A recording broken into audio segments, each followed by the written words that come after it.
So when I was not into spirituality, or specifically saying when I was not into Advaita, or the base of my spirituality was not Advaita, whatever suffering or pain I had, whenever I had, the only thought process that I had was, I don't want this, or how do I cure this, or how do I get away with it, or heal this, or I don't like this and I want to either heal this, avoid this, just get out of it, and just maybe go to the future where I don't have this pain and suffering.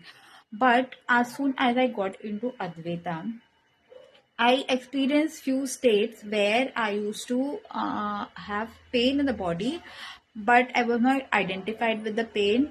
My mind was very calm and cool and no disturbance. Like, it was not telling me every now and then, I don't like this, or I don't want to have this pain, or how do I get rid of it, or what should I do to get away with it?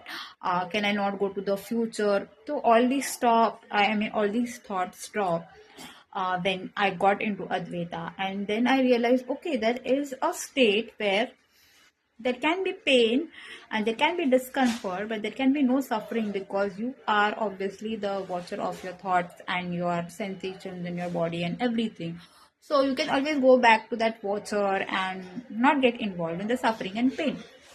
After getting this experience, when I then got into everyday life cycle where I had to deal with everyday things, and then things went back to having some pain kind of thing in the body, or some suffering, some discomfort, I tried to get back to those states again where I would just be the watcher and not be bothered with whatever is happening in my life, or with my body, with my sensations, with my discomfort.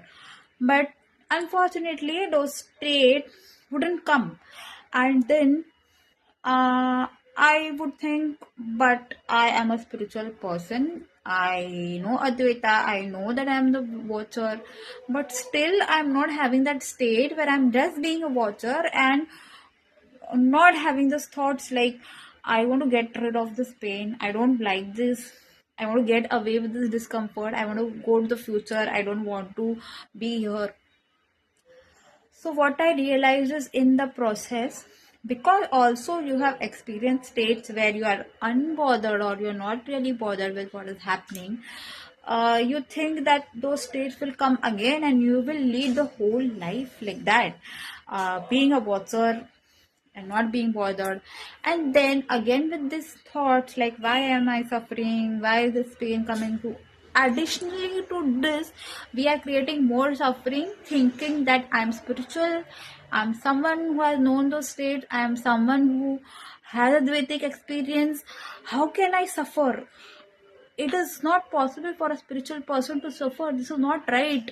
I'm doing something wrong. How can I suffer? It's really not in the books that a spiritual person should suffer, or um should be very much out of suffering. Like, typically they say in Advaita, like, once you have experienced Advaita, once you have realized suffering goes away from life, there is no suffering and all that.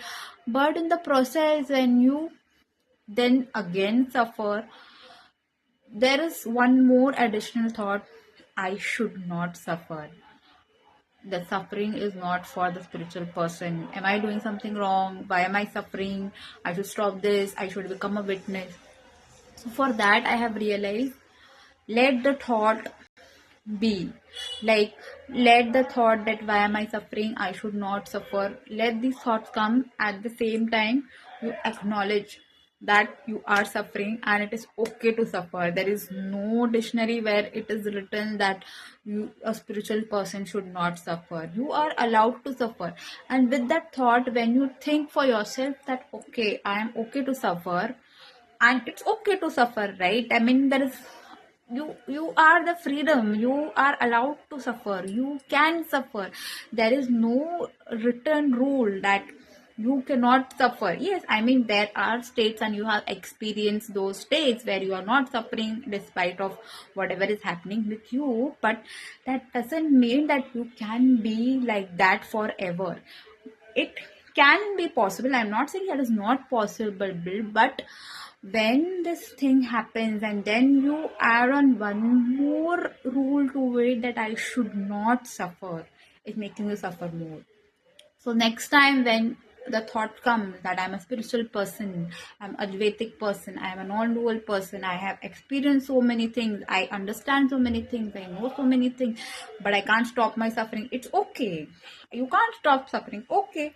Fine, suffer, doesn't matter. You suffer, you die, you do everything. It should be clear in your mind, no matter what happens, no matter you suffer, no matter you have pain, you have anything, you are the eternal. This is the realization of your intent. You have to go back to this realization. I am allowed to suffer, I can suffer. There is no hard and fast rule that you should not suffer. And you will see, as soon as that thought comes to you, or you imbibe those thoughts, or gain back that clarity that it's okay to suffer. There is no really a certain person to suffer or not suffer. It's okay to suffer. It's okay to not like being here. It's okay to not like this pain, this discomfort. It is completely okay. Just allow that discomfort also. And you will see magically, when you allow the discomfort, you allow the suffering also. Don't think that pain should be okay but suffering is not okay. Suffering is also okay. Allow that suffering to be there, and you will see how magically that suffering will turn into ease. And I'm not saying it will go in one bit or something. Even sometimes you might feel that when I allow the suffering, that suffering goes on for 4 hours, 5 hours, maybe days together. But that is what is the real spirituality. That is what is the Advaita. You have to keep in mind, in spite or despite of the suffering, pain, anything in your life, you are the eternal soul, the Brahman, the one, or everything, and nothing really happens.